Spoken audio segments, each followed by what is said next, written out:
అదృష్టం అంటే సన్ రైజర్సే. వాస్తవానికి ముందుగా బ్యాటింగ్ చేస్తే గెలుస్తని చెప్పి అపోహ ఇప్పుడుగా బాగా వర్కౌట్ అని చెప్పాలి.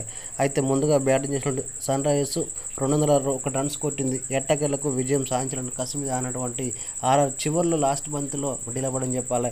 ఇక ఈ మ్యాచ్లో మొత్తానికి చెప్పుకోవాల్సిన విషయం ఏంటంటే మన తెలుగు కుర్రాడైనటువంటి నితీష్ కుమార్ రెడ్డి ఈ ఆటగాడు ఇప్పుడు నా భవిష్యత్తుగా ఉందని చెప్తున్నారు. వాస్తవానికి 42 బంతులు 70 రన్స్ కొట్టినటువంటి ఈ యొక్క ఆటగాడు 4 4ల సాయంతో 8 6ల సాయంతో వచ్చి రాగానే బౌలర్లపై ఎదురుదాడి దిగి అద్భుతంగా ఆడని చెప్పాలి.